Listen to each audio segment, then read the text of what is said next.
Olá, está começando o 174º episódio do Área de Trabalho da Gigahertz, patrocinado nessa semana pela ExpressVPN. Quem fala aqui é o Marcos Mendes, e assim como toda semana a Bia Kunz e a Garota Sem Fio também tá por aqui. Tudo bom, Bia? Tudo bem, Marcos? Olá, pessoal! A gente atrasou um pouquinho. Eu vou falar uma coisa pra vocês são muito malandrinhos, hein?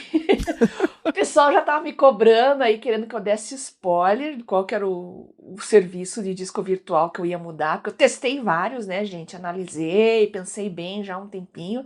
Vocês acham que eu ia contar pra vocês? Aí o episódio atrasou, o pessoal ficou mais louco ainda. Seus safados! Ó, eu avisei lá no grupo, no canal do Telegram, na verdade, que ia dar uma atrasadinha, né? Conta só pra mim, vai, não. Só eu sou Por especial. quê? Por que só você? Então hoje vai ter o chá revelação. Exato, e a culpa é minha por estarmos gravando e publicando o episódio na quinta-feira. Na verdade não foi minha, eu fui convocado pra uma coisa que eu não consegui escapar ontem na quarta-feira de manhã. É, E aí a gente tá gravando na quinta. Obrigado a Bia por ter acomodado imagina. pra gente gravar na quinta. E obrigado a todo mundo pela paciência pra chegar na quinta-feira, porque tem, é o IA Revelação. Vamos fazer valer a pena. Exatamente. Então, quer contar qual que é o contexto do porquê que o pessoal tava tão na expectativa? Então, eu tô usando o OneDrive já faz um tempinho, assino o Office já tem bastante tempo. Agora eu tô com o meu pessoal e tem o acadêmico. O acadêmico, lembra que era 1 Uhum. tera, caiu para 100, aí eu assinei o outro. Ai, agora de 100 eles colocaram 20. Acredita? Não sei, vocês acham que estudante não cabe nem as videoaulas lá no Drive, né? Aí eu falei, puxa, agora não dá mais, né? A minha assinatura anual venceu e aí eu assinei um mês avulso, assim, para eu ter tempo de tomar uma decisão, escolher um outro. Aí testei, baixei vários. Já tinha alguns aqui que eu tenho conta há muito tempo. Dropbox é um que eu tenho conta há muito tempo. Google Uhum. Drive. Outros que me sugeriram também. Mas no fim das contas, eu queria sair também do disco virtual da Microsoft porque ele é muito ruim. Já falei em episódios anteriores o quanto ele me irrita, né? E depois de 20 anos usando o Mac, agora estou usando o Windows aqui para trabalho. Não larguei mão do Mac, ainda está aqui. Mas eu queria uma coisa redondinha, sabe? E eu esperava que, por ser todos os serviços da Microsoft, fosse integrado, funcionasse bem. Afinal de contas, você tem o Explorer aqui, você tem todo o pacote Office. Então, o mínimo que a gente espera é as coisas funcionando liso, né? Mas não é isso que acontece. Eu entro no disco virtual pelo navegador, tem lá pastas que não estão no PC, aí você vai no PC, você quer acessar uma pasta, ele diz que está desconectado, não deixa você acessar o arquivo, só que eu estou online aqui o tempo todo e ele dá erro. E isso foi me enchendo, me enchendo, me enchendo. Eu falei, não, quando acabar essa assinatura aqui, comentei, né, num episódio, tempos atrás, falei, não, vou tomar uma decisão e vou sair daqui, né? E, enfim, a espera acabou, tô fazendo a migração. Conta agora ou faço mais um suspense, João Kleber? Eu acho que a gente pode contar agora, pro pessoal poder... É que nem quando eu fui no show do Focus, que eles tocaram Rocos Pocos no começo e no fim do show. No começo pra galera relaxar, e Ai, depois no fim pra ir embora nossa, feliz. Fox é muito Então acho que a gente bom. pode contar no começo, pro pessoal poder focar no resto do episódio. Vamos lá. Então, eu observei vários, testei vários. No fim das contas, eu fiquei entre o Google Drive e o Dropbox. Por quê? Porque foram os que me proporcionaram a experiência mais lisinha aqui. Nossa, de Dropbox é maravilhoso, né? Eu tenho o serviço desde praticamente que surgiu, lá nos primórdios ainda do iOS, do Android. Eu não sei quanto tempo o Dropbox está aí, mas, nossa, é outra experiência no Windows, gente. Inacreditável, inacreditável. Além de ter OCR, tem uma série de features aí. O preço é um pouco salgado também. Deixa eu só conferir aqui, passar o valor certinho para vocês. Eles têm vários planos, tá? 2 tera, depois do gratuito, né? Começa com 2 tera, 3 teras, e aí tem a opção de quantidade de dispositivos, aí fica ilimitado. No gratuito são 3. Tem planos de 3 teras que você pode dar acesso familiar ou outras pessoas, enfim, vai aumentando o tamanho, vai aumentando o tipo de acesso, vai tendo mais alguns extras, né? Então você tem o Dropbox Plus, que é o mais básico dos pagos, né? Para dizer assim, dá para dizer assim, que a anuidade está em torno de $119, ou seja, não é barato, né? Exato. Mas é muito bom. E o Professional, 3 teras aí você já tem acesso a mais de uma pessoa, você pode mandar arquivos grandes de até 100 GB, tá? Quantidade ilimitada de dispositivos. E aí sai R$239 por ano. Então é um preço salgadinho. Mas olha, se no gratuito eu já acho ele muito bom, muito lisinho, funciona bem, tenho certeza que no pago não decepciona. E quem assina me contou que é fantástico. Aí eu tenho aqui os meus Google Drives aqui, também 1 milhão de anos, né? Eu tenho 2 contas do Google, uso uma para a minha desde sempre, a minha pessoal, né, principal, e a minha secundária, que é acadêmica e tal, que eu só coloco coisas de estudos lá, né? Também desde sempre. Eu não tinha instalado no computador, eu acessava só em mobile, tanto o Dropbox quanto o Google Drive. Eu instalava eventualmente, eu tinha que ir em mobile para acessar arquivos antigos e tal, mas nos desktops eu sempre deixei o OneDrive mesmo, tá? E aí eu esqueci, gente, eu assinei o Google One, aquele gratuito de 1 ano lá da conta acadêmica, que eles deram 1 ano de graça, lembra disso? Uhum. Eu esqueci que eu tenho 2 teras de bobeira aqui. Fui ver assim, gente, mas de onde vieram esses 2 teras? Não, claro, sua tonta, você tá assinando o Gemini, etc, etc, etc. Enfim, estou no Google Drive, né? Olha só. Eliminação, e eu estou gostando muito, e é bem provável que se a experiência continuar boa assim, ano que vem eu renove. E é isso. Você já estava, mas não lembrava, né? Na verdade, Estava, ele te escolheu. Ele me escolheu. Mas eu recomendo os 2, tá? Aí vai do orçamento. Se você trabalha com vídeo, edição de arquivo muito pesado, assim, olha, você tem prioridade na velocidade de download, upload. O Dropbox realmente é fantástico, tá? Então os 2 eu recomendo muito. Vai realmente do seu bolso e das suas necessidades, tá? Boa. E é claro que conforme agora o tempo for passando, você for usando, você vai atualizando a gente sobre as semelhanças, as diferenças, o que é melhor, o que é pior, né?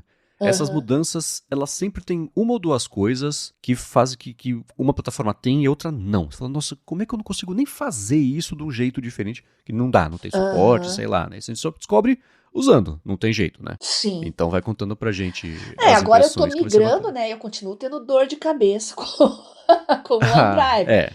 Porque tudo foi bonitinho pro Google, ele aparece integrado aqui no Explorer como um disco, como uma pasta normal, né? Isso era o que eu queria mesmo, assim como o Dropbox.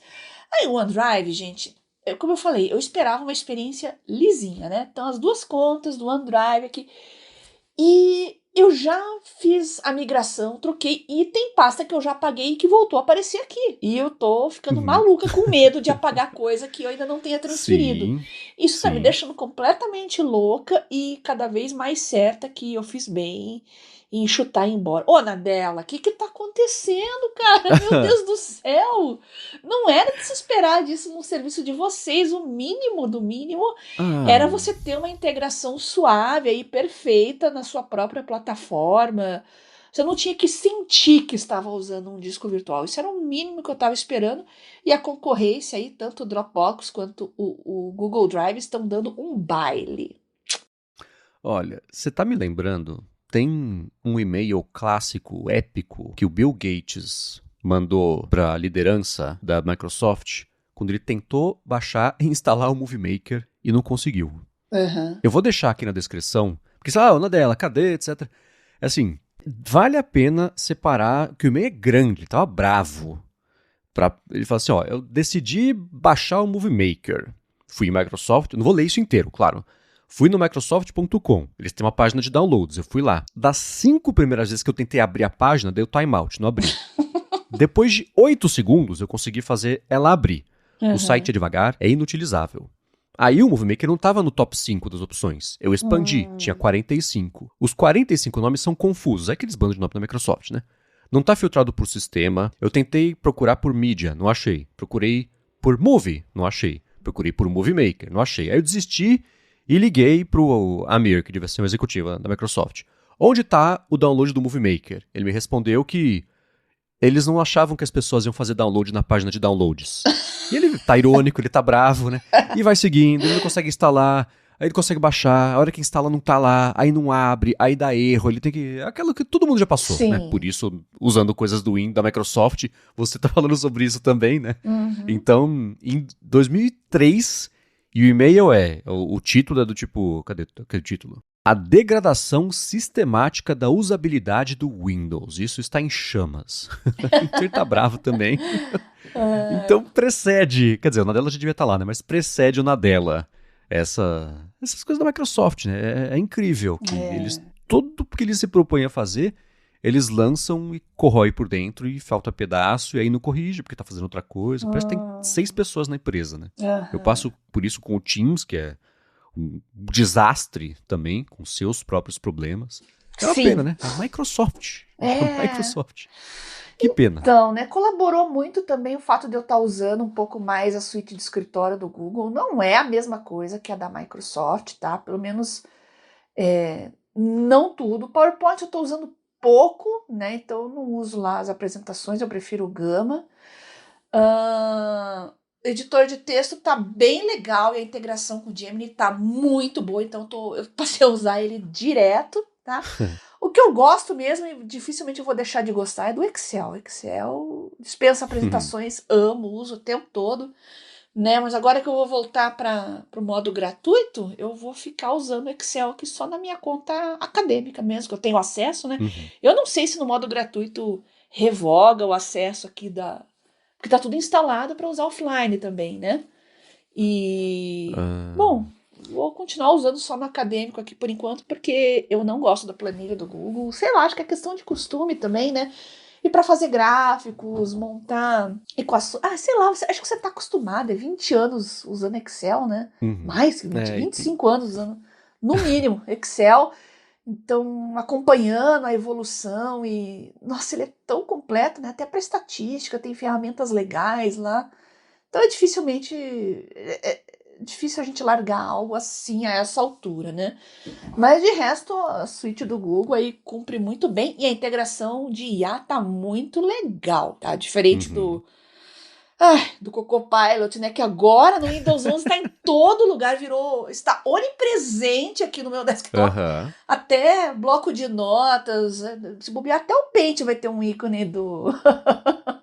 O Paint já tem IA generativa de imagem, hein? Então não desconta não. Ai, meu Deus do céu, mas... Eu não sei se isso é opcional, pra mim começou a aparecer em tudo, aqui gradativamente, né? Um dia tava aqui, outro tava lá, agora eu já percebi que tá em mais lugares. E é meio forçado isso, né, gente? Pelo menos tem que ter um opt-out. Ninguém tá afim de ter IA em tudo, né? Claro, é uma tendência ter desktops aí já no core, né? A IA integrado, como tá acontecendo com browsers agora. A gente vai falar disso hoje também, né? A gente tá vivendo uma onda aí de browsers de IA. Mas tem que ser optativo. Eu não gosto de coisa empurrada goela abaixo, não. Esse lance do... Primeiro, assim, só um comentário rápido sobre o Excel do Google, né? O problema que eu enfrento é que é o seguinte, existem alguns atalhos que a gente usa no Excel, né, normais, Sim. que são também, para o que você vai usar no navegador, é atalho global de controlar o navegador. Isso. E não atalho de teclado, digo, né? Você botar um shift, comando de meia lua pra frente de soco. Aí, você quer fazer alguma coisa, você trocou de aba. Fala, não, eu preciso voltar na aba que eu tava no meio de compor uma fórmula numa célula que, óbvio, você perdeu agora que você trocou de aba. Então, esse que é a minha experiência do que eu sinto travado é isso também. Então, sei lá, usar o Docs para compor texto, beleza, que as pautas da área de trabalho são no Docs. Mas específico do Sheets, né, que eles chamam lá o Excel deles, eu também tenho problemas em usar. Eu prefiro usar ou o Excel se for uma coisa que eu for compartilhar com alguém, ou pra mim aqui, for coisa minha, planilha minha, eu uso o Numbers mesmo, que eu acho mais agradável de usar. Não, e eu gosto do software bonitão aqui na íntegra, aqui no meu Aham. computador, instalado. Sou old school para essas coisas, né? Você ter o Office Mobile já me quebrou muitos galhos, Uhum. mas eu quero ter a opção, pelo menos, de trabalhar em full aqui do jeito que eu acho melhor. Sim, E sim, isso o Google exatamente. ainda não proporciona. E acho que nem vai, Sim. né? Não é a natureza deles, né? Não, e ainda mais agora que o foco mudou completamente, a última coisa que eles estão É, pensando é melhorar exato. os cheats, que não seja pra colocar o Copilot, não, o Gemini lá dentro também, né? É, não E do transformem os Windows é isso. cheats em cheats.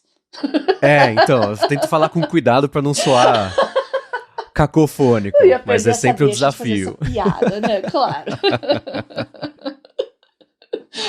E você comentou do Windows 11 e foi isso, né? A Microsoft anunciou oficialmente que vai virar a chavinha e vai integrar o Copilot como uma ferramenta global ambiente do Windows. Então vão trazer até o comando de voz, né? Você fala, ei, Copilot. Eles falaram que isso dobra. Eles falaram engajamento do usuário. Não sei se dobra engajamento, mas você reduz um pouquinho o atrito de usar. Em vez de você ter que ir lá, clicar em Copilot. As pessoas não sabem se é esse botão, o que não é, tem que fazer uma coisa tá ocupada, não vai clicar. Então você só falar é uma coisa que vai ser mais Uhum, natural. E isso vai ser padrão para todo tipo de sistema. A OpenAI, quando lançar mais coisas, vai dar para chamar por voz também. Eles anunciaram, não anunciaram, né? Mas é óbvio que vai ser isso. Isso é uma coisa que, conversando com o Jomar Silva no IA sobre o controle, ele falou: cara, isso faz uns bons 2 anos, 1 ano e meio. Falou, vai tudo migrar para voz. Porque é mais natural, é mais uhum. acessível, as É, pessoas têm resistência, têm dificuldade, é um desafio fazer um prompt legal, mas você tá falando, você vai lá e a IA se resolve para entender. Essa é a vantagem do processamento de linguagem natural. Né? Então vai ser tudo voz, então a Microsoft colocou isso, vai ter o Copilot direto lá, vai ter o Copilot Vision para analisar o que está na tela, vai ter o Copilot Actions para você mexer arquivo local, vai ter o Copilot Voz também, eles vão fazer integração com humanos para explorar de explorador de arquivos, vai ser bem parrudo. Vamos ver se a Microsoft vai seguir o que ela faz. Né? Você implementa, joga ali, o jeito que cair, caiu, e melhora de vez em nunca. Espero que não seja isso, por conta do que você falou, Bia. As pessoas estão com uma resistência enorme. Você enfia um negócio desses, para muita gente vai ser a contragosto. A é. pessoa vai usar, vai ficar no caminho da pessoa e não vai funcionar. Pronto, você falou a carangueja para não ativar aqui o HomePod de casa. Virou a carangueja, né? Que ninguém usa porque ninguém confia. A Apple pode passar o Exato. resto da eternidade falando, gente, agora tá melhor, agora Hum, funciona. Lamento, vocês perderam a é. chance, já O tem coisas bonde já melhores que fazem passou, isso. né? Exato, exatamente. Então é bem arriscado o que a Microsoft está fazendo, porque não parece que está pronto ainda a É, ponto de você colocar isso como uma coisa ambiente do sistema. Acho que eles, tentando ser o first, podem ter queimado mais uma largada, né? vamos ver. Muito bem, a gente vai ver também o follow-up que vocês mandaram pra gente aqui dos últimos episódios, etc. E a gente fala sobre cadernos, canetas, né, uma coisa que a Bia usa bastante. E o Clayton da Cruz falou o seguinte: gostei da Lame que vocês comentaram no episódio. Hum. E dando uma pesquisada, ele segue: não achei caderno digital feito aqui no Brasil. Você que usa, é isso mesmo, Bia? Não tem aqui? Não Qual, onde tem. importa? Não, o que você tem são esses cadernos que Jandai e a Tilibra fazem, que é papel, caneta normal, mas você precisa do seu celular ali escanear as páginas e organizar suas anotações. E agora tem IA também, o Jandai IA, que a gente já resenhou aqui, Uhum. né? Mas caneta e caderno realmente digital brasileiro, eu desconheço. Se alguém conhecer, passa aqui pra gente que a gente vai dar uma olhadinha, mas provavelmente eu já saberia, né? Porque eu adoro esse assunto, já teria caído na minha rede aqui. É. Ele até comenta que no site da Lamy falam de caderno com o Encode e que não é compatível com a tecnologia da Moleskine. A gente até Hum, colocou uma matéria da Wallpaper, né, faz uns episódios isso, que eles falam das canetas da Sony, da Montblanc, Moleskine e Lamy. E aí sim. ele falou, não tem compatibilidade mesmo entre a caneta da Lamy, o caderno da Moleskine, cada um tá no seu silo mesmo. É, pois é. Mas a grife também, né? São marcas que têm nome, o Montblanc. Enfim. E a caneta da Lamy, como nós comentamos no episódio, nada mais é do que uma Apple Pencil ou uma S Pen da Samsung para você usar no Uhum, tablet que você já tem. Não tem nada a ver sim. com o papel mesmo, né? A experiência de escrever em papel. Beleza. E mais ou menos nisso, faz uns episódios, o Paruca tinha falado, gente, tá acabando aqui minha anuidade do Evernote, vou precisar renovar, mas tá caro, né? Que a Bendis Pons comprou, assim como ela compra tudo. E ele estava atrás de um link de desconto, até perguntou aqui, o pessoal não tinha link de desconto, e o que ele fez? Ele procurou lá no histórico de episódios velhos e achou no episódio 120 um link de 60% de desconto que a gente tinha falado na época, né, para poder o pessoal testar e funcionar. Ele falou, gente, funcionou. Ele até mandou o link de volta, eu vou deixar aqui na descrição do episódio também, porque ele conseguiu assinar o Evernote por R$ 105. Então a gente espera que o Parucur pediu ajuda, não veio, ele agora está oferecendo ajuda para quem precisar de uma coisa parecida. Obrigado a ele por ter resgatado o link, não sei se você achar, Nossa, não. fantástico. Ano passado eu já renovei assim também, agora, coincidentemente, tá chegando na minha época de renovar também. Vamos ver se eu consigo, gente. Se der tudo certo, vai que o link, de repente, deixa de funcionar, né? Ele testou agora e disse que tá funcionando, mas sei lá. E ano passado eu também precisei esperar vencer para daí assinar. Mas ele normalmente, se você deixa vencer e não renova antes, ele começa a te bombardear de ofertas para você voltar se você era assinante. Então, Sim. vamos ver, vai da estratégia deles aí agora, né? Pois é, e curioso, né? Esse que ele mandou, que é do episódio 120, foi quase há exatamente um ano. Foi no dia 9 de outubro que a gente publicou. Olha, Então é meio cíclico mesmo, né? verdade, verdade. E fechando a sequência da, sei lá, trinca de cadernos, tem o Notebook LM, né, que a gente fala bastante aqui. Aliás, faz tempo que a gente não fala, mas segue uma excelente ferramenta para ajudar a estudar, a entender melhor as coisas.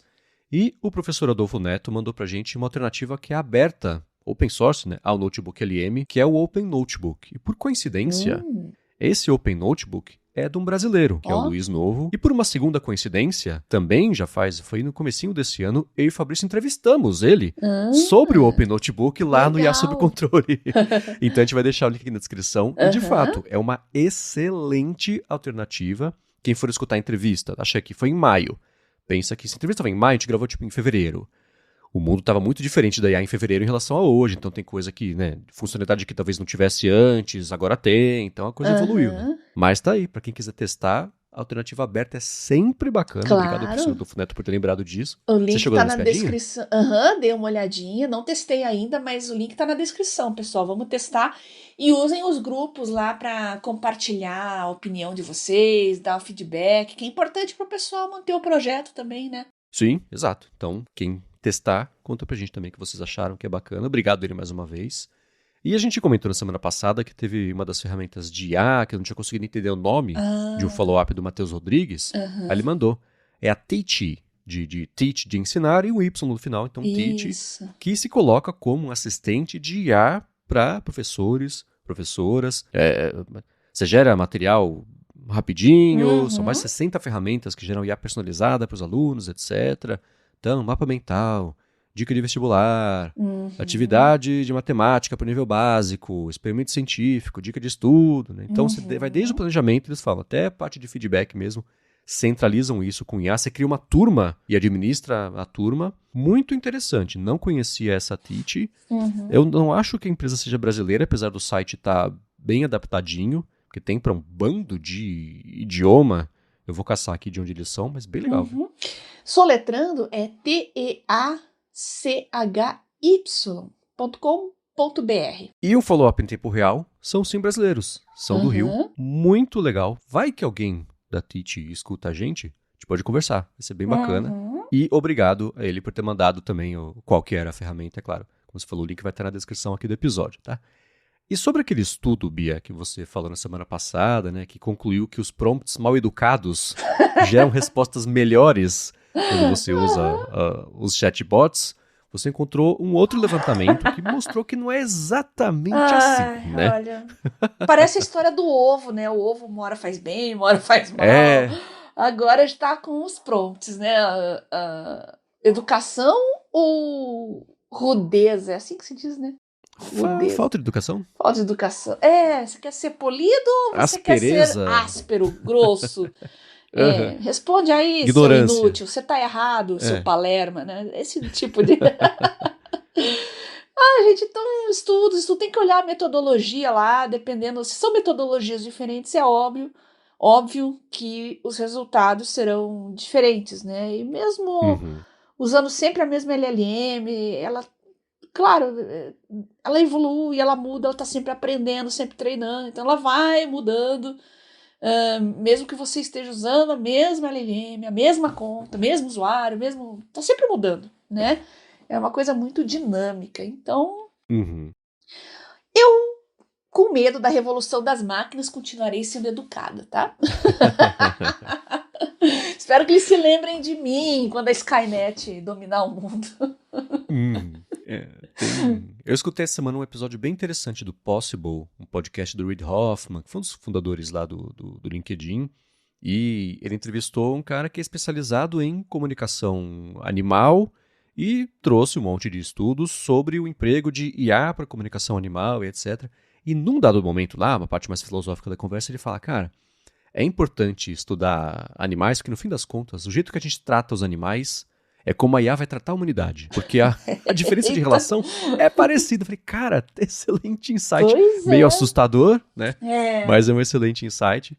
E sobre esse levantamento específico, o que eles defendem é o seguinte. Você demonstrar uma educação gera prompts melhores, mas até certo ponto.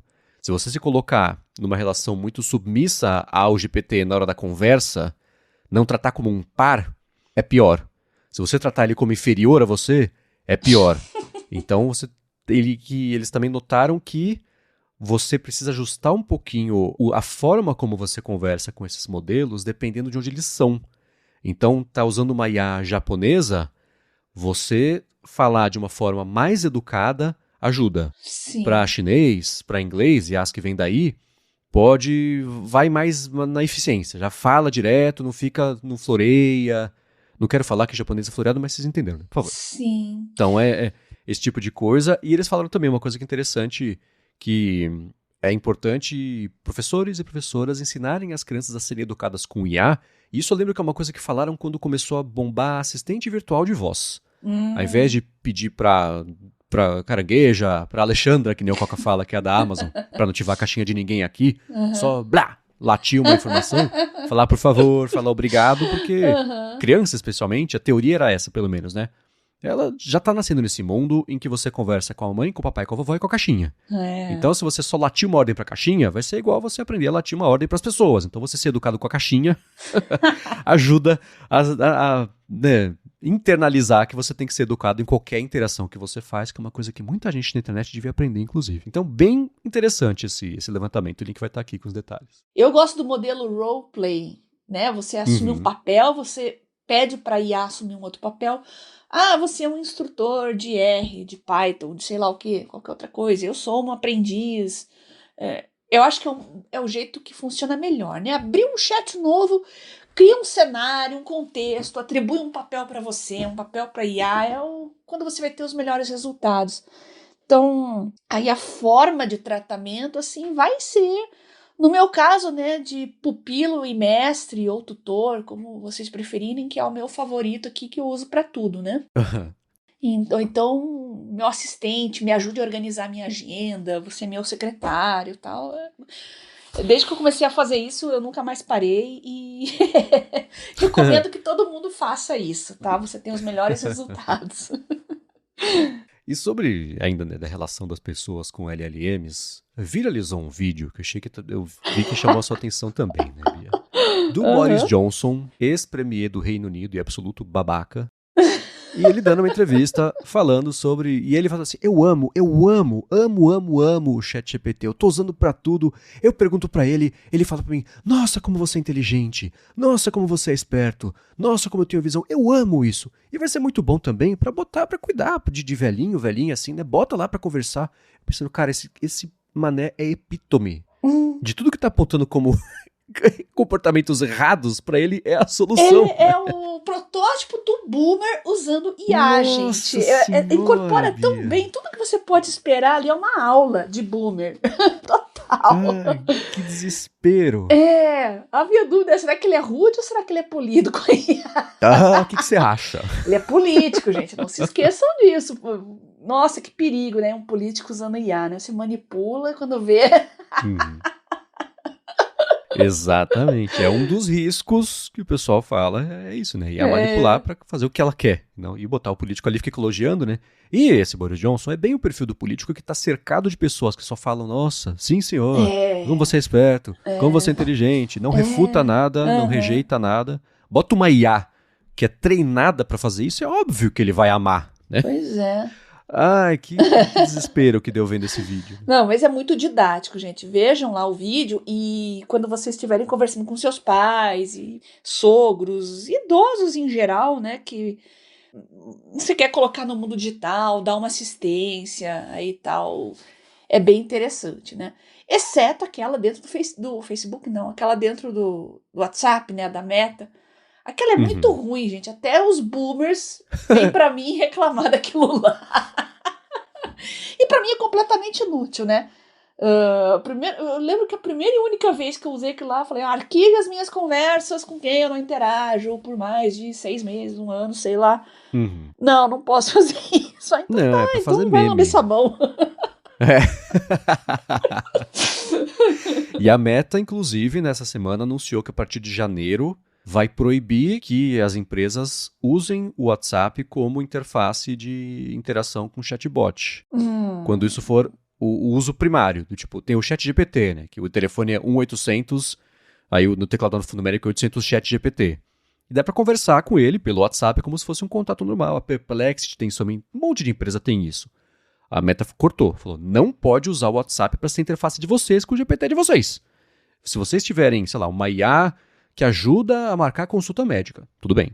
Né? O uso primordial não é usar a IA, mas sim você chegar no objetivo usando a parte Uhum. de API, de negócio, falaram, corta.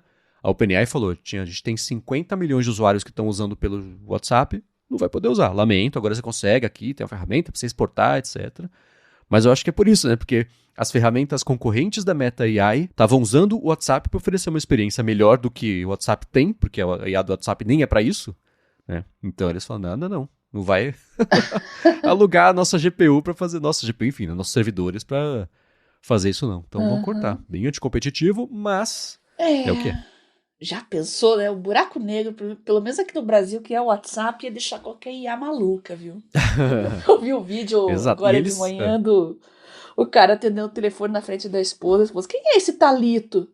Ah, tem o Talito, tem o Patrício, tem o Letício. Os contatos. Ah, não. Ia ter muito trabalho para aprender a usar, a interpretar as conversas de WhatsApp no Aham. Brasil, viu? Pois é. E esses de conversa de chatbot com WhatsApp é justamente para o Brasil, para a Índia, onde tem muita operadora que oferece uso gratuito do WhatsApp, né? Então eles estavam tentando mesmo usar o WhatsApp para isso, o Uhum. WhatsApp cortou, bloqueou. Cortou as asinhas da galera. Exato. Né? E seguindo nessa veia da relação, eu estou usando relação do termo bem abrangente agora sobre as pessoas e o chat GPT, tinha falado de uma mudança de regra que a OpenAI anunciou. Tô curiosíssimo para saber o que a Hum, Bia acha a respeito disso. O hum, Juliano mandou para isso também sim, lá no tá grupo. lá nos Mas grupos. antes de falar sobre isso, eu vou agradecer a ExpressVPN, que está mais uma vez patrocinando a área de trabalho e que segue oferecendo um mês de graça para você experimentar o serviço e se você assinar o plano anual por meio do link expressvpn.com/adtrabalho, você ganha. Eles dão para você de bônus 3 meses depois do fim da sua assinatura anual. E se você usa Wi-Fi porque você tem uma vida muito móvel, então você usa o Wi-Fi do café, você não sabe como é que está a segurança do Wi-Fi. Você usa o Wi-Fi do avião, você não sabe quais dados são coletados. Usa do aeroporto, para onde estão mandando esses dados, né? E que tipo de dado? Tudo.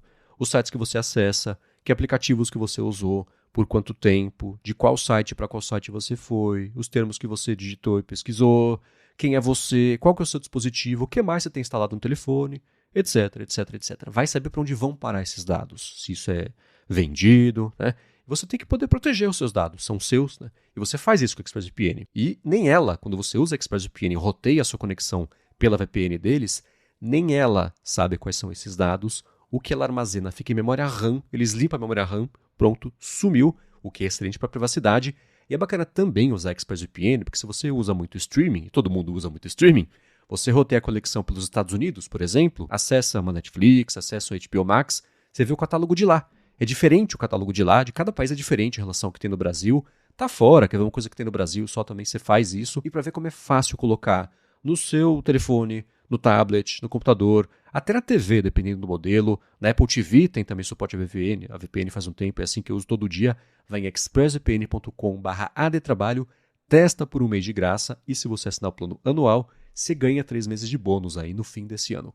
Muito obrigado, ExpressVPN, pelo patrocínio de mais esse episódio do Área de Trabalho e pelo apoio a toda a Gigahertz. A gente está sempre preocupado aqui com privacidade, com segurança, então não dá para deixar de recomendar para vocês a ExpressVPN, que é a nossa parceira aqui nos apoiando sempre. Muito obrigada, ExpressVPN, por patrocinar o Área de Trabalho. Obrigado. E vamos lá, o OpenAI está sendo processada por mais de uma família que tinha, é sempre com jovens isso, né? Que estavam usando o ChatGPT, começaram a mostrar que estavam deprimidos, etc. Começaram a falar de suicídio com o ChatGPT foi lá, deu uma força, ajudou, falou qual que é o tamanho da corda, o tamanho do nó, o pessoal se matou, né? A OpenAI está sendo processada em alguns casos a respeito disso, e por causa disso, ela lançou no site uma funcionalidade de controles parentais. Então, se você tem um menor de idade, a conta vai estar atrelada à conta de um maior de idade responsável por esse jovem. Para conversas que sejam de temas mais sensíveis, ele vai bloquear com mais força, né? Vai ficar mais sensível a essa conversa, vai interromper e falar para onde está indo, onde é que a pessoa pode buscar ajuda, etc. Então são as contas de jovens, de menores de idade, de criança, enfim. Né? Logo depois disso, mal estava seca a tinta dos novos termos de uso do contrato disso, a OpenAI anunciou que para adultos, agora que ela fez a conta de criança, vai fazer uma de adulto também, e para adultos, ela vai passar a liberar o uso do ChatGPT para conversas eróticas. Isso para contas, né, verificadas de adultos, etc. Porque ela vai, a partir de agora, partir do princípio de tratar usuários adultos como adultos, e que agora, o Sam Altman falou isso, hein? Que eles não são a polícia moral da internet, que é esse argumento imbecil demais. E, segundo ele também, agora que a OpenAI conseguiu mitigar os problemas graves, ela pode restaurar a utilidade e o prazer da ferramenta para o público adulto. Minha primeira reação, tá? É assim, vocês conseguiram, verdade, mitigar os problemas graves? Cadê? Mostra os estudos, né? A gente já trouxe aqui vários casos, são pontuais? São, mas eles existem, são pessoas de verdade, que estão passando por isso, sentindo isso e afetando as famílias também, de conversa por horas e mais horas e por dias e para de comer e para de ligar para o trabalho, porque acha o ChatGPT, não, como é o Boris Johnson, né? Você é inteligente, você, né, poxa, sua mulher não liga pra você, seus filhos ligam pra você, mas eu gosto de você. O que você tá pensando agora, ninguém tinha pensado nisso na história da humanidade. Você tá perto de descobrir uma coisa nova aí, hein? E essas pessoas entram nesse vortex que elas não têm mais ninguém. E teve o cara lá, né, que ligou pra CIA, pro FBI, que ele tinha descoberto uma matemática nova. E o ChatGPT falou assim, não, ninguém tá te respondendo porque é um grande complô, você tá descobrindo uma coisa que é muito gigante, você é muito inteligente. E o cara falava, você tem certeza, GPT? Porque eu não fiz ensino superior, terminei só a escola. E o GPT falava assim, não, mas poxa, pensa que assim, Leonardo da Vinci também não fez ensino superior, olha o gênio que ele era, então vai lá, eu acredito em você. E entra nesse vortex, né? E há pessoas muito vulneráveis a isso. Aí você bota paperótico, o que você acha que vai roubar muito o tráfego do Grok? Mas o que você acha que vai acontecer? Né? Eles falarem que mitigaram os problemas mais sérios de saúde mental, pelo amor de Deus. E você falar que não somos a polícia moral, cara, vai pro inferno. Mas deixa estar, Marcos. Olha, a gente logo vai ficar sabendo se foram resolvidos ou não. Pode ter certeza que se isso for balela, shit will happen. Então, logo ficaremos sabendo de coisas.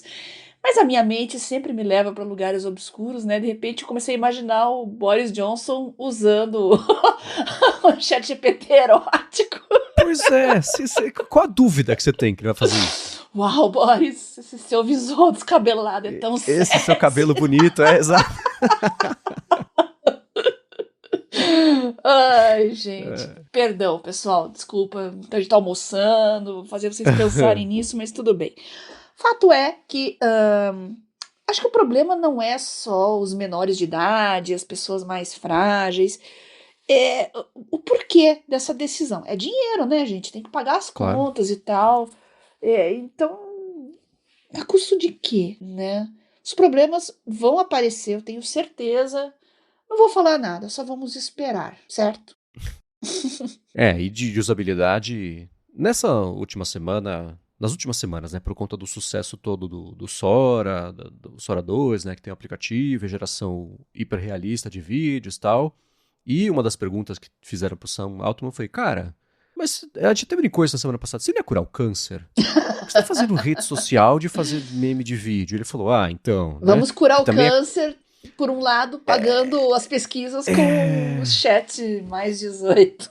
Exato, é quase aquele altruísmo eficiente, uma coisa dessas. Tem outra falácia desses bilionários que fala assim: não, eu não preciso ter regra pra mim porque eu vou mudar o mundo, então eu posso quebrar a lei, né? Mesma coisa. Então ele falou que então o uso, as pessoas vão chegar no assinar a conta aqui pra poder brincar e isso vai fomentar a gente usar dinheiro pra desenvolver e comprar servidor e comprar GPU e seguir evoluindo o GPT, né?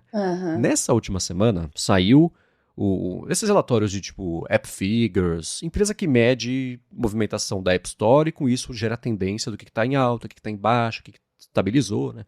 Eles falaram que pela primeira vez desde que saiu o aplicativo do ChatGPT, ele está desacelerando a quantidade de downloads. E aí você olha, isso está acontecendo exatamente agora que eles estão abrindo esse tipo de coisa, né? Vai falar de sacanagem, botaram lá o Sora como rede social, então é claro que é para tentar voltar a aumentar o uso, conquistar usuários novos, porque a concorrência aumentou. O Claude ele tá mais específico, a gente até vai falar dele já também, né? Mas você vê o Grok investindo bastante mesmo e pegando. Tem a sua quantidade de usuários. O Gemini ficou mais acessível. A Microsoft botando o Copilot, que tem um pouquinho de OpenAI, mas ainda assim não é o produto 100% deles também. A Microsoft fazendo a divisão dela. Hoje vai ter um evento, hoje na quinta-feira, do Copilot também, que eu não sei exatamente o que eles vão anunciar, mas vai ter novidade. Então isso tudo tá junto, né? Não é por acaso que justo agora você poder falar de sacanagem com o ChatGPT. Então, tem isso. Legal. E eu comentei que ia falar da Anthropic já. Eles, enquanto a OpenAI tá lá, né, deixando você falar de sacanagem com o GPT, a Anthropic anunciou o Anthropic Claude for Science, que é uma série de programas para acelerar o progresso científico, deixar o Claude ali como ferramenta de escolha para apoiar o processo de descoberta de ciências de cuidado com a vida, vai desde a descoberta até tradução, comercialização, conformidade regulatória também. Isso foi uma outra coisa que o Juliano mandou no grupo, né? Essa tradução aqui é dele. E usa o Sonnet 4.5, que teve um desempenho bacana, melhor até para tarefa específica de setor de saúde. Então, benchmarks como o Protocol QA, outros também, né? Pega material do PubMed, do Bentley, BioRender também. Então, eles estão usando muito esse substrato para tentar posicionar o Claude como a ferramenta copilota aliada para evolução científica, o que eu acho excelente. E eu sei que você, Bia, por estar mais ligada a todos os pontos dessa história, deve ter opiniões a respeito. Então, são os agentes de habilidades, né? Eu entrei lá, fui dar uma olhadinha nos conectores, ali, nossa, gente, tem tanto serviço, a maioria eu nunca nem ouvi falar. Fiquei um tempão fuçando, explorando, pelo menos para saber o que é cada um. Né? O que são os conectores, para o pessoal que não sabe? Então, você integra com o serviço. O BioRender, por exemplo, ele cria imagens científicas de esqueminhas, assim. Sabe quando você pega aquela imagem de livro que mostra uma sinalização celular e tal? A maioria dos professores pega a imagem do livro ali, chapada, copia, recorta, né? Recorta e cola ali na sua apresentação, né? E às vezes para o seu aluno o que interessa é um trechinho só da via. Então aí fica aquela bagunça de biomoléculas e siglas e tal, o aluno se perde. Agora, se você montar a sua do zero, o BioRender faz isso. Você coloca, eu quero esse anticorpo ligando aqui nesse antígeno, essa célula, esse receptor. Você vai montando igual um Tetris, né? Do jeito que você quer. Só que dá um trabalho e é caro também o BioRender. E é um pouco trabalhoso, tem uma curva de aprendizado bem grande para usar, mas sem dúvida impressiona qualquer banca de mestrado e doutorado, porque não colei do livro, não tirei daquele paper e botei aqui. Eu fiz o meu próprio gráfico, né? Isso fica muito bonito e impressiona bastante, tá? Então, esses são os agentes ali que integram, né? PubMed, gente, nossa, tá mais do que na hora de ter uma IA usando aquilo lá, porque lá sempre foi um horror para achar qualquer coisa, né? Eu uso há anos, né? E ainda aprendi um pouco a usar melhor os parâmetros lá que dá, não é muito fácil, né? Não é muito intuitivo, mas mesmo dominando e conhecendo bem aquelas propriedades, puxa, sempre vem um monte de coisa junto que não interessa. E nada melhor do que uma IA para melhorar a sua busca, né? Eu quero um artigo científico, eu quero um estudo que seja experimental, que seja específico dessa molécula aqui, nesse público X, para esse tumor XYZ, sabe? Fica muito refinado e, nossa, vai retornar, as chances de retornar coisas mais relevantes que você não vai passar outra meia hora caçando para ver o que tem ali, se é o que realmente te interessa, vai ajudar demais os pesquisadores. Então, tenho uma grande expectativa e pretendo usar e vou trazer feedback para vocês, tá? Traz sim, que esse é um assunto que interessa bastante gente. E vamos ver se para de alucinar também, né, na hora de buscar referências. Você vai, eu ainda insisto, esse é o maior sabe? desafio, Eu ainda falo, ó, me ache 3 artigos que falem de tal coisa, mesmo o Claude, que eu gosto bastante. Às vezes eu acho, mas o paper é diferente do que ele falou, né? Às vezes o título bate, mas não é aquilo que eu pedi. Então não é uma coisa que tá muito legal referenciar, buscar autores. Aliás, a gente tá vendo na mídia algumas notícias de vez em quando, só vergonha, né? de gente com artigos e material aí que coloca nas referências coisa que não existe. Né? Tá acontecendo coisa direto. De direito tem muito, Nossa, né? A gente tá inventa caso, inventa jurisprudência de coisa que não existe. Não, a IA é ótima, gente. Ajuda a escrever, estruturar os seus trabalhos, mas poxa, vai checar lá os artigos. O que custa você checar, baixar o paper, dar uma lida? Manda a IA resumir o paper para você ver se bate com aquilo que a outra IA escreveu ou falou. Eu gosto de botar uma para lutar com a outra. Às vezes eu faço isso com o Claude e o Gemini. Falei, vamos ver como é que elas estão alucinando aqui, né? Eu vou botar elas para rinha de IA. E as duas alucinam loucamente, né? Então tem que ter esse trabalho de filtragem, você tem que monitorar bem certinho o que você está escrevendo e se a referência existe. E se existe, a citação procede, né? Às vezes a referência existe, mas não tem nada daquilo que a IA citou. Acontece muito, gente, o tempo todo. Eu estou olhando material de legislação da Anvisa, que às vezes, nossa, vou ter que procurar RDC, procurar não sei o que, eu boto lá, mas ele tá na RDC tal, artigo tal, eu vou lá, não tem nada daquilo. Gente, isso precisa melhorar muito ainda, tá? Especialmente para coisa legal, eu uso muito para entender, especialmente legislação americana, que eu não sou advogado aqui, imagina lá. Então, tem muita matéria que eu faço pro 95Mac que envolve os processos que a Apple tá enrolada, acusações, etc. E tem muita audiência que fica aquele palavrês lá, aquela salada de palavras, etc.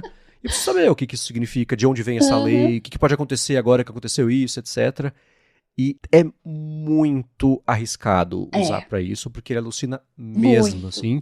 Então, às vezes, eu, sei lá, sai um parecer 60 páginas. Eu leio, pego, seleciono as partes que eu quero entender melhor, jogo ali, isso aqui significa exatamente o quê? Agora tá aqui o contexto do processo, me ajuda a traçar a linha do tempo e tal. Às vezes, ele vai colocando, então, assim, lá, e ajuda aqui a fazer, lá. Aí ele bota ali um quote que não existe no processo. Se você não presta atenção, esse quote vai... Porque ele faz assim, inclusive o advogado da Apple falou, abre aspas, seus bobalhões, fecha aspas. Se você não prestar atenção, isso vai parar no ar, sim, numa boa, porque isso passa batido. Então, sempre que... E assim, eu percebo muito, às vezes eu tô interagindo, né, pegando, me ajudando a entender uma coisa, etc, etc. E aí tem uma matéria original, eu jogo ali, converso a respeito da matéria, me ajuda a formular mais ou menos o outline do que eu vou escrever. E às vezes ele joga uma coisa, nossa, que legal, não sabia disso. Geralmente ele inventou. Então eu falo, caramba, cara, que loucura. Assim, é uma frase, uma informaçãozinha que ele bota ali e fala, nossa, que legal. E assim, se eu tudo bem que eu trabalhei esse, né? Mas se eu não checo, eu falo, cara, onde que tá isso na matéria original? Ele falou, não, na verdade não tá, é porque tá escrito isso, então eu acho que você não achou nada mesmo. Então ainda é muito arriscado, mas especificamente para coisas legais, ele inventa muito. Então tem que tomar muito cuidado com isso. Tá aí, gente, a oportunidade de criar um agente mais esperto para a área do direito. Desenvolvedores, vamos à obra. A gente até comentou, né? Tem acho que a Talisman, Enter, que chama agora a Talisman, que é específica para isso, etc. Então, oportunidade tem, mas com grandes responsabilidades, como é que é, grandes desafios. Enfim, você sabe a frase do tio Ben lá, né? Porque se você vai pegar um contrato de uma empresa que vai depender de você para fazer um argumento legal, e você fala que nem o Sam Altman, resolvemos o problema da saúde mental. Poxa, prêmio Nobel da saúde pra você. Você tem que cumprir, né?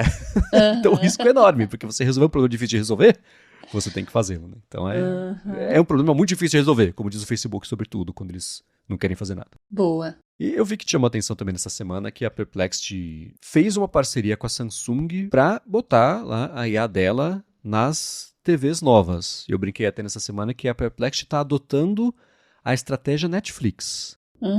Faz parceria com todo mundo, bota em todo lugar. No micro-ondas tinha uma época, você tinha um botão da Netflix lá. Sei lá, controle remoto de TV a cabo, via na TV, via no rádio, no seu... Então, a Perplexity, com as parcerias que ela tá fazendo com as operadoras, né? Hoje em dia, você dá uma cambalhota, você ganha um ano de Perplexity Pro, o que é excelente. Agora, na TV também... E te chama atenção, né, Bi? É aquela notícia que eu li e fiquei, mas pra quê? Será que vai ser útil realmente? Eu vou poder chegar na minha TV e falar, procure aí entre os meus streamings aquele episódio de Breaking Bad em que o Walter White blá blá blá blá blá. Será que vai chegar a esse ponto? Se não for isso, eu nem quero. Olha, esse exemplo específico que você deu provavelmente funcionaria, mas ia parar aí. Provavelmente não, porque a Netflix especialmente, né, que é onde tem o Breaking Bad, lá fora é AMC, mas vocês entenderam, né? Ela é muito fechada, então não tem do tipo, qual foi o episódio, qual é o episódio da mosca do Breaking Bad? A temporada tal, episódio tal. Beleza, toca aí. Não vai ter. Você vai ter que fazer esse last mile. É pra pesquisa. Eles vão ter até uns cards mais bonitinhos que são feitos pra uma exibição numa TV mesmo, né? Que é uma mídia um pouco mais visual do que... Então, vai ser pra isso, mas é essencialmente pra pesquisa. E esse aplicativo ele é quase mais um concorrente do notebook LM, com os slideshows de resultado, do que qualquer outra coisa de streaming. Mas eles tentando se colocar na frente de mais olhos de humanos pro pessoal se acostumar com a marca. Né? Vamos ver se isso vai funcionar mesmo, né? Vamos ver se essa ideia prospera. Eu acho difícil, sei lá, estou cética. Navegação e TV a gente não tá muito acostumado a fazer. Não. Né? Então você tá e é uma coisa que ia ser ótimo por voz, né? Ninguém quer ficar digitando, catando, andando pra lá e pra cá com o controle remoto. É um troço chato, né? Pula, vai, vem, volta. Ai, nossa, se eu não uma IA por voz ali, me acha tal coisa, putz. Enquanto você estoura pipoca, você grita lá na cozinha, ô TV, abre pra mim aí. Pois é. Né? Agora, e eles fizeram uma parceria que eu achei interessante lá pro Comet, quem tá usando o navegador deles, que é com o Washington Post, que até o começo aí de novembro, e o Washington Post tem paywall, né? Você acessa as matérias se você assina, se você paga, mas por meio do Comet você consegue acessar sem o paywall. Eu achei interessante e pra mim é exatamente o que vai acontecer do fechamento da nova web 20.0 movida a IA, com as empresas de IA fazendo navegadores. Vai ter essa separação. Não é uma separação. Se você usar o navegador normal, vai ser o paywall de qualquer jeito, né? Tá. Mas se você tiver o navegador do parceiro, aí você consegue acessar. E, pra lembrar, né? O Comet, ele tem plano pago. Tem assinatura de $20 por mês para liberar mais acesso, mais uso. A Opera tem o Neon, que também tem os $20 por mês para você liberar mais acesso, mais uso, né? A OpenAI lançou nessa semana o Atlas, que tá liberado para todo mundo, mas quem assina o de $20 ou $200 consegue usar mais. Tem o Deep Research, tem o agente para fazer as coisas para você.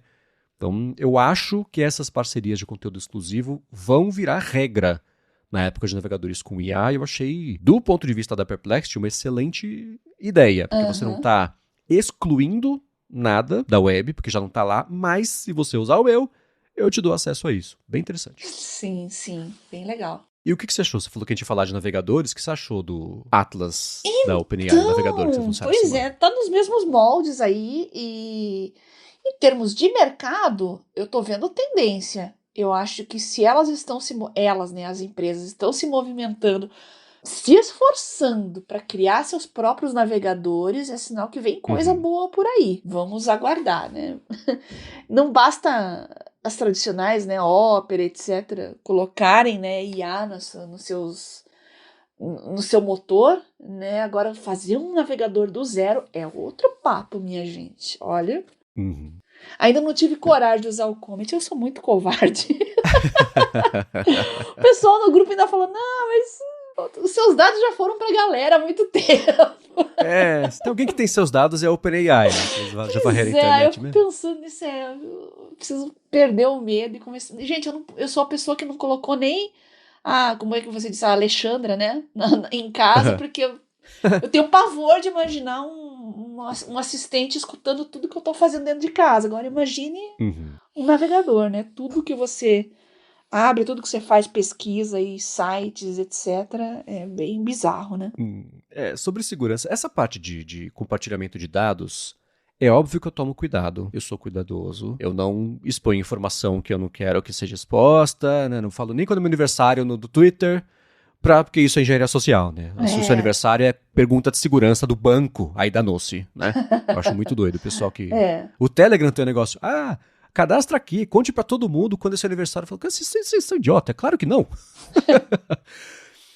Dito isso... E agora é tudo biometria facial, né? Eu reluto até condomínio, prédio comercial que você vai, tem que botar sua carinha lá, né? Exatamente. O meu receio isso é um problema enorme. O que vão fazer com a minha cara? O meu receio é se o sistema é seguro e robusto o suficiente para não vir terceiros ali roubarem aquelas informações e eles usarem. Né? Bota num servidor desprotegido da AWS, que não é a responsabilidade da Amazon fazer essa proteção, é de quem configura, pronto, né? Tá lá o rosto de todo mundo exposto, como já aconteceu 1 bilhão de vezes, né? E é por isso que eu ia falar disso, assim.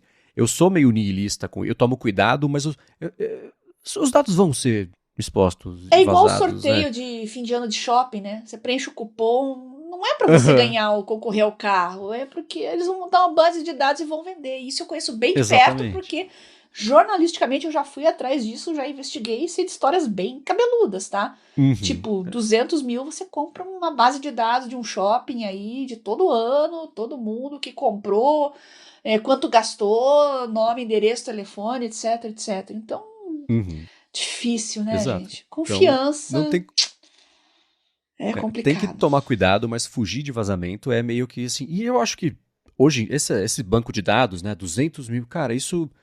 São os últimos anos disso, porque é impossível fugir de vazamentos. A gente tem que ter contas na internet para serviços que acabam vazando mais cedo ou mais tarde, porque é a vida. Né? Eles também se esforçam para não vazar, mas acontece. A gente está vendo o Discord agora, acabou de vazar, não, a culpa é do fornecedor o terceiro. Aí o terceiro, não, a culpa é do Discord. Cara, dane-se, vocês vazaram não sei quantos milhões de carteira de motorista, agora pronto, tá aí, né? Senha você troca. O seu rosto, a sua CNH, você não troca. Né? Então eu tenho um pouco dessa visão honesta de que num futuro próximo, não é nem escala infinita de tempo, vai ter custo zero esse tipo de dado. Vai ser conhecimento público qual que é o CPF, o RG, o número da conta bancária de todo mundo que vaza tanto porque não tem como fugir. Né? Então eu tenho essa visão um pouco disso. Então eu acho que a OpenAI tem já.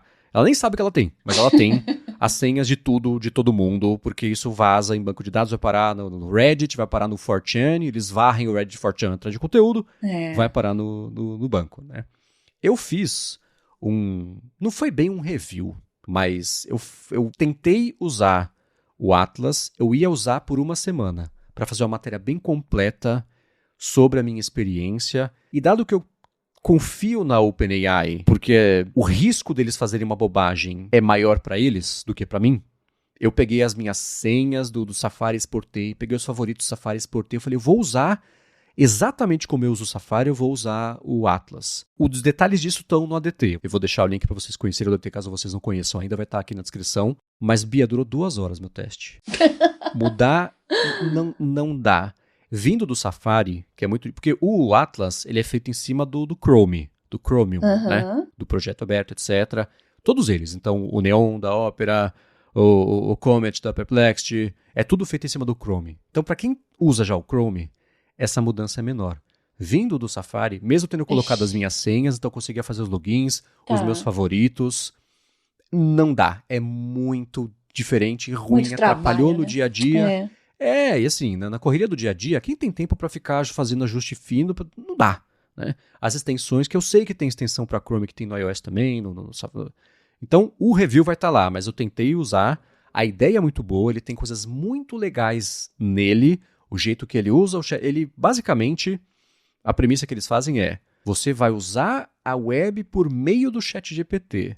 Ao invés de você usar a web e usar o ChatGPT, a relação de hierarquia é diferente. Eles enveloparam a web dentro do GPT e você interage por meio disso. E de fato é útil. Você seleciona um conteúdo, você já clica no botão do GPT, ele sabe que é só sobre esse conteúdo que você quer perguntar. Mas se você quiser, tem o contexto da página inteira e das outras páginas que você visitou. É muito bom.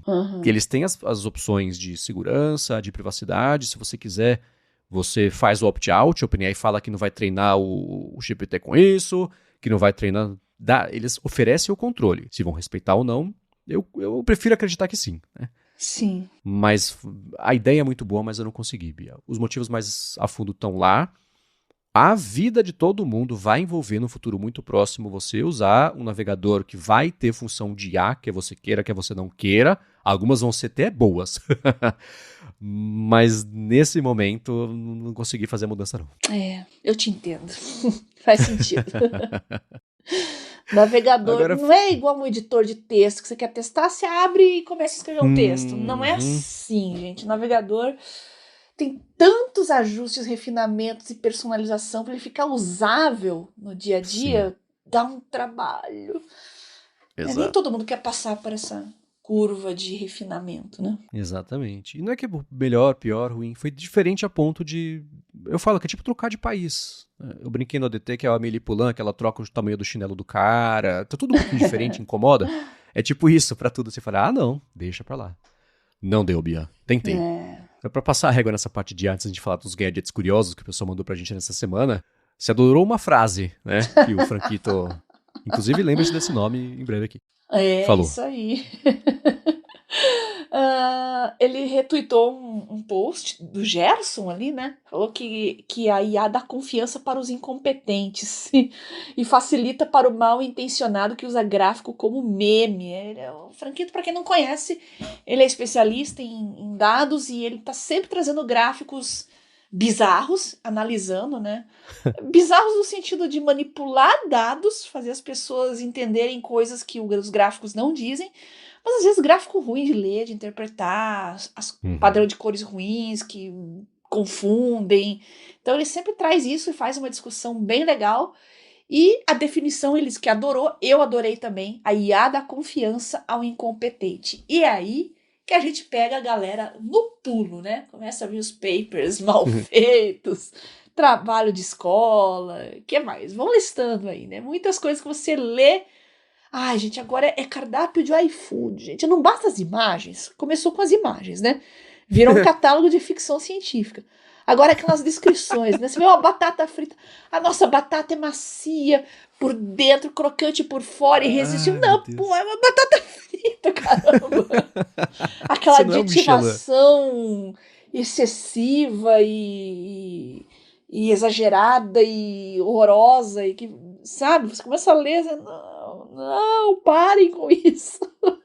Então, perfeito. A IA dá confiança ao incompetente. Teu prato não tá bonito o suficiente para você colocar no cardápio do iFood?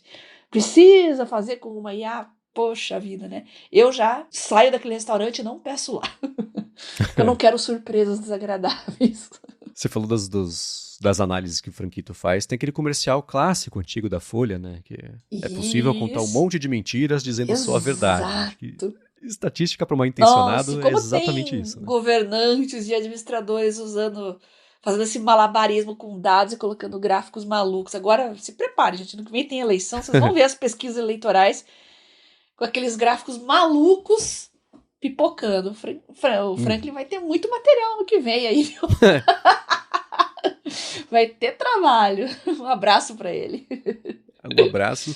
E agora, do incompetente pro preguiçoso. E eu já tô fazendo uma provocação aqui, tá, Bia?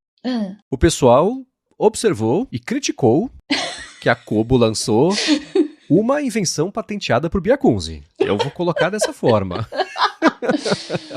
Então, gente, isso aí tá na série Links que eu recebi 20 vezes ao longo da semana. Todo mundo viu a notícia, mandou pra mim, se lembrou de mim. É uma coisa que eu achava tão exclusiva quando eu tive a ideia. Depois eu fui ver um monte de gente faz isso. Agora, o que me irritou nessa manchete é Rivaldo Kindle lança solução para quem tem preguiça de fazer. Exato, por isso que eu falei que era provocação. É a mãe. Exatamente. O meu objetivo era extremamente nobre, é o conforto das mãos no inverno, né? Exato. Eu acho que todo mundo concordou comigo. Agora a manchete reduziu isso e os comentários, né, gente? Pra quê? Meu Deus, que absurdo, que bobagem! Preguiça de passar as páginas no Kobo, ai, que absurdo. Bom, eu tenho uma razão plausível, eu espero.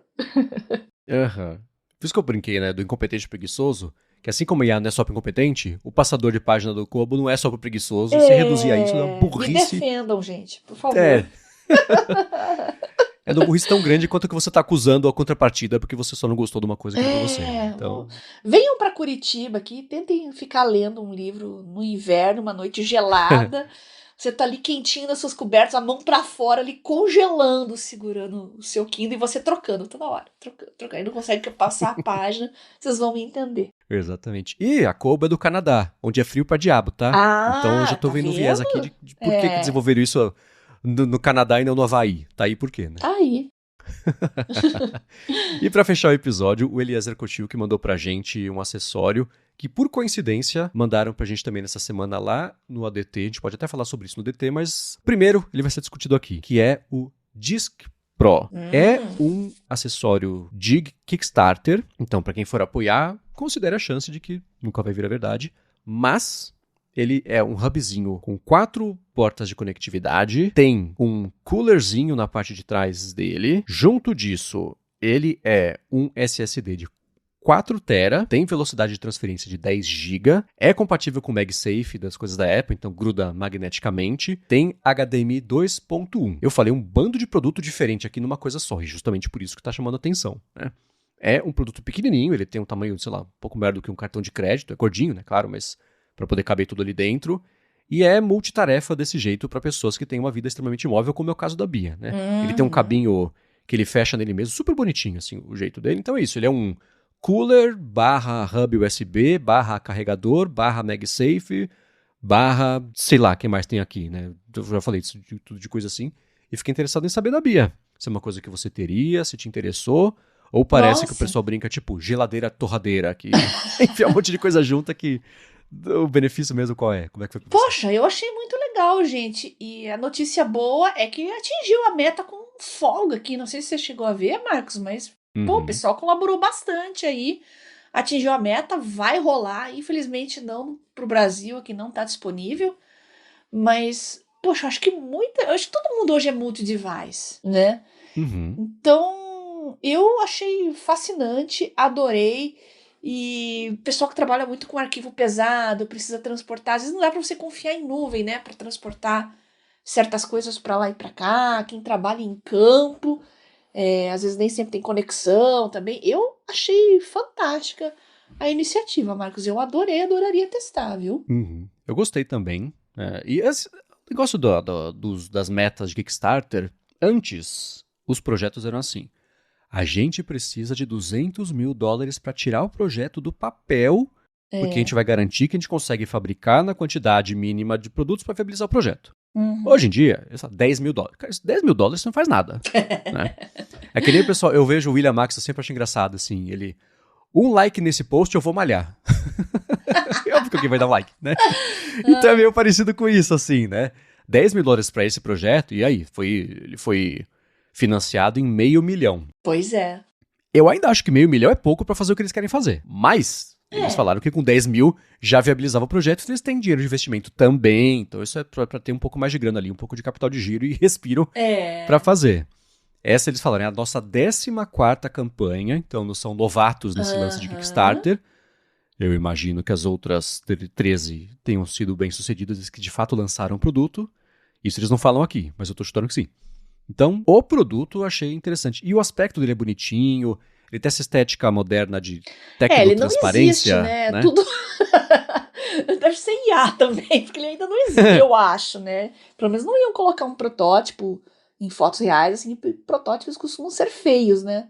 Ou então fizeram uma coisa bonitinha e que não funciona ali, só pra imagino ficar boa que é um nas teste fotos. de conceito. Pode exato. ser isso.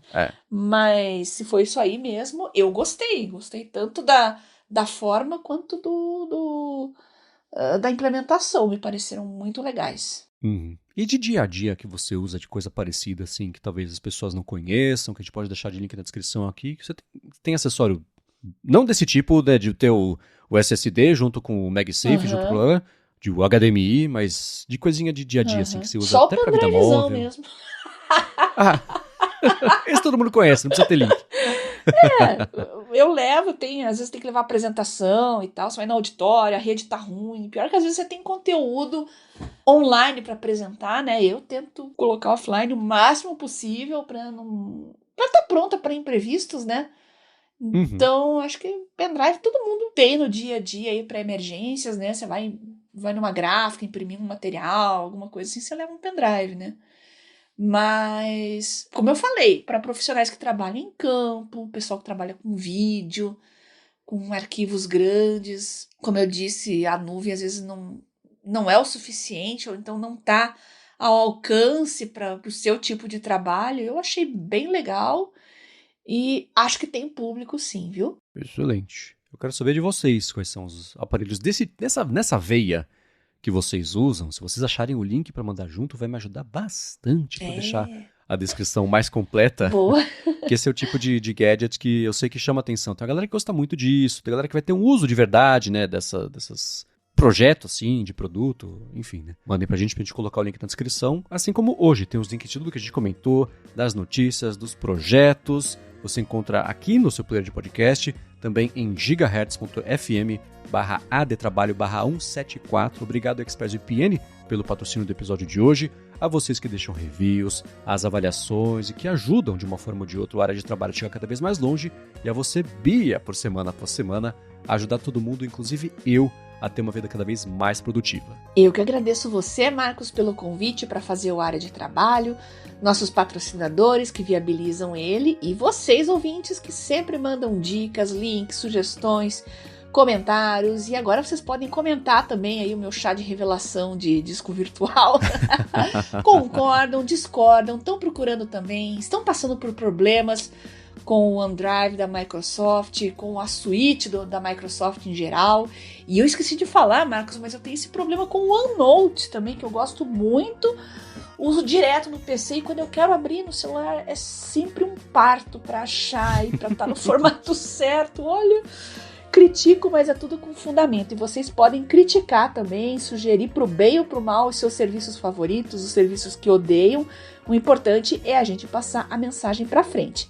Então, façam isso no meu Telegram, @BiaCunze. Boa, para falar comigo, MVC Mendes lá no Threads, apresento por aqui o área de transferência também, o A Fonte, apresento para a Alura o IA Sob Controle e vocês encontram meus textos no 9to5Mac. Obrigado mais uma vez pela audiência de vocês e a gente volta na quarta que vem. Beijoca sem fio a todos e até semana que vem.